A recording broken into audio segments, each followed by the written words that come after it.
Bank of Canada তৃতীয়বারের মতো bank ঋণের সুদের হার 2.25%-এ অপরিবর্তিত রেখেছে।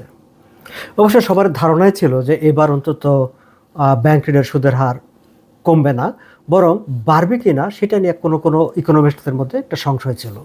আলোচনাও হচ্ছিল যে ঠিক এখনই কি ইন্টারেস্ট রেট বাড়িয়ে দেবে ব্যাংক অফ কানাডা, নাকি বছরের শেষের দিকে বাড়বে। বছরের শেষের দিকে বাড়া নিয়ে এখনও ফাইন্যান্সিয়াল সেক্টরে আলাপ আলোচনা আছে। তবে আজ 18ই মার্চ ব্যাংক অফ কানাডা তার যে মনিটারি পলিসি অ্যানাউন্স করেছে এবং ইন্টারেস্ট রেট অ্যানাউন্স করেছে, সেখানে 2.25%-এ অপরিবর্তিত রাখা হয়েছে। তবে ব্যাংক অফ কানাডার গভর্নর সতর্ক করে দিয়েছেন যে বর্তমানে যেই যুদ্ধ পরিস্থিতি, মধ্যপ্রাচ্যে যে যুদ্ধ চলছে এবং সেই যুদ্ধের কারণে তেলের দাম যেভাবে উপরের দিকে উঠছে, সেটি যদি অপরিবর্তিত থাকে এবং দীর্ঘ সময় ধরে হাই প্রাইস থাকে ওয়েলের, তাহলে ইকোনমিতে যে ইম্প্যাক্ট হবে সেই ইম্প্যাক্ট বিবেচনায় ব্যাংক অফ কানাডা হয়তোবা তার মনিটারি পলিসি অ্যাডজাস্ট করবে। তার মানে হচ্ছে যে পরিস্থিতি যদি ডিমান্ড করে তাহলে ইন্টারেস্ট রেট বাড়িয়ে দেওয়ার বিষয়টিও ব্যাংক অফ কানাডার বিবেচনায় রয়েছে। আমরা আশা করব যে সেরকম পরিস্থিতির দিকে ব্যাংক অফ কানাডা যাবে না, কারণ এমনিতেই যে 2.25% ইন্টারেস্ট রেট আছে সেটি নিয়েও আমাদের বিজনেস, বাড়ির মালিকরা সবাই একরকম একটা চাপের মধ্যে আছে। যে মনিটারি পলিসি অ্যানাউন্সমেন্ট করা হয়েছে সেখানে বর্তমান অর্থনীতির বা সামগ্রিক কানাডার অর্থনৈতিক পরিস্থিতির যে বিশ্লেষণটি দেওয়া হয়েছে, সেখানেও যে খুব ভালো কোনো চিত্র আছে বিষয়টি কিন্তু তা না। দর্শক, এনার্জি প্রাইস তুমুল বাড়ছে, মানে তেলের দাম, তেল, গ্যাস, অন্যান্য যে এনার্জি কম্পোনেন্টগুলো আছে তার দাম গত 28শে ফেব্রুয়ারি মার্কিন যুক্তরাষ্ট্র এবং ইসরায়েল যৌথভাবে ইরানের উপর যখন হামলাটি করে তারপর থেকে শার্প বেড়েছে। এখন পর্যন্ত প্রায় 40% উপরে এর দাম বেড়ে গেছে। আমরা যদি ঠিক কানাডার গ্যাসোলিনের প্রাইসের দিকে, আমরা সবাই গাড়ি চালাই, প্রায় প্রতি সপ্তাহে আমাদেরকে পেট্রোল পাম্পে গিয়ে গ্যাস স্টেশনে গিয়ে দাঁড়াতে হয়, সেটি পার লিটারে 30 সেন্টস বেড়ে গেছে সোফার, মানে এই 28শে ফেব্রুয়ারির পর আজকে পর্যন্ত। সামগ্রিকভাবে যে ইকোনমির যে অবস্থা, ইকোনমিটাও কিন্তু একটা উইক, একটা দুর্বল জায়গায় আছে। ফোর্থ কোয়ার্টারে ইকোনমি বেশ খানিকটা কন্ট্রাস্টেড হয়েছে, মানে একটু সংকুচিত হয়েছে। ইকোনমিটা গ্রোথ তো হয়নি, বরং একটু সংকুচিত হয়েছে। এবং এই গ্রোথ যে কন্ট্রাক্টেড যে পার্সেন্টেজটা, সেটি ব্যাংক অফ কানাডা যে ফোরকাস্ট করেছিল তার অনেকটা, মানে ব্যাংক অফ কানাডার তো ফোরকাস্ট ছিল যে একটা গ্রোথ হবে, কিন্তু গ্রোথ না হয়ে সেটা বরং কন্ট্রাস্টেড হয়েছে, মানে তার ফোরকাস্টের চাইতে উল্টো দিকে হেঁটেছে। আমরা জানি যে আমাদের ফেব্রুয়ারি মাসে যে আনএমপ্লয়মেন্ট রেট সেটা এখন 6.7%।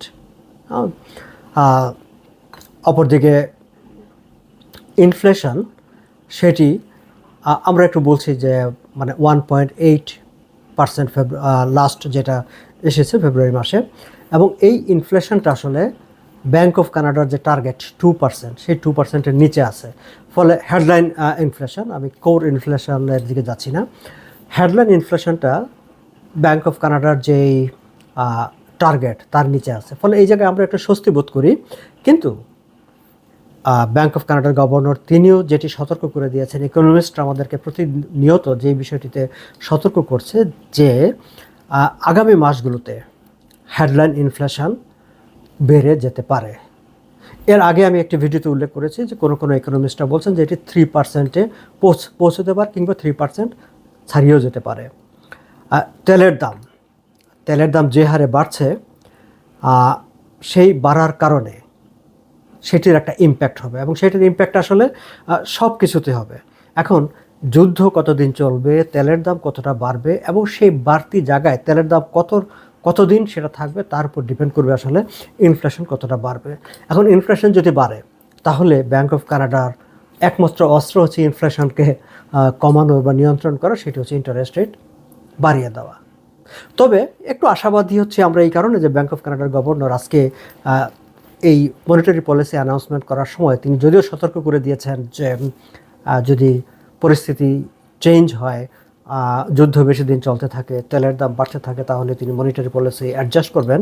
কিন্তু আবার তিনি তার একটা অবজারভেশন এমন দিয়েছেন যে ইকোনমি যখন উইক থাকে, এখন ইকোনমিটা কানাডার আসলে উইক, তার সঙ্গে যখন হাই ইনফ্লেশন, হ্যাঁ, এইটা ব্যাংক অফ কানাডার যারা পলিসি মেকার বা ইকোনমিক পলিসি নিয়ে যারা কাজ করেন তাদের জন্য এটা একটা ডাইলেমা, তাদের জন্য একটা বিপজ্জনক একটা অবস্থা যে এইদিকে যাব না এইদিকে মানে কোন দিকে যাব, শ্যাম রাখি না কুল রাখি, এমন একটা অবস্থা তৈরি করে।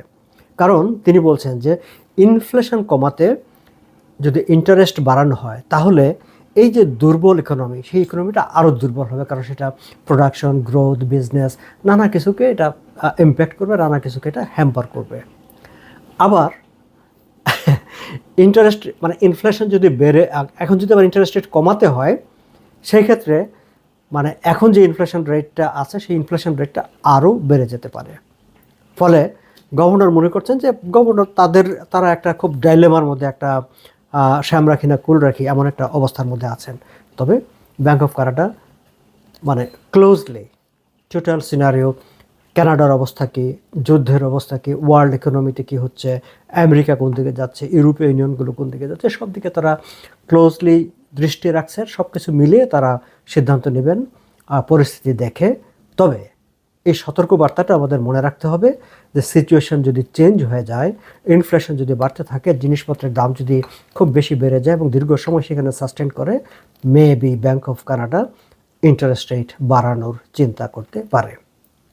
শেষ করবার আগে দর্শক আপনাদের আবার আমি জাস্ট একটু যদি র্যাপ আপ করি যে ব্যাংক অফ কানাডা তার ইন্টারেস্ট রেট তৃতীয়বারের মতো 2.25%-এ অপরিবর্তিত রেখেছে। তবে ব্যাংক অফ কানাডার গভর্নর সতর্ক করে দিয়েছেন যে ইরানে যে যুদ্ধ, সেই যুদ্ধের কারণে যদি তেলের দাম বাড়তে থাকে এবং বাড়তি অবস্থায় বেশি দিন সাস্টেইন করে, দেন ইনফ্লেশনে সেটা ইম্প্যাক্ট করবে এবং at that point bank of কানাডাকে তার মনিটারি পলিসি হয়তোবা অ্যাডজাস্ট করতে হতে পারে। দর্শক, আমি এই চ্যানেলটিতে এই ইউটিউব চ্যানেলটিতে ইন্স্যুরেন্স টক, আমি কানাডার অর্থনীতি, বিশ্বের বিভিন্ন আন্তর্জাতিক অর্থনীতি, ইনভেস্টমেন্ট এবং মোস্টলি ইন্স্যুরেন্স বিষয় নিয়ে কথা বলে থাকি। আপনারা যারা এই ধরনের কন্টেন্ট পছন্দ করেন, নিশ্চয়ই আমার এই চ্যানেলটি সাবস্ক্রাইব করে আমার সঙ্গে থাকতে পারেন। একদম এক্সক্লুসিভলি ইকোনমিক কন্টেন্ট যারা পছন্দ করেন তাদের জন্য আমার অনুরোধ, তাদের কাছে আমার অনুরোধ, আমার এই চ্যানেলটি সাবস্ক্রাইব করবেন। ধন্যবাদ।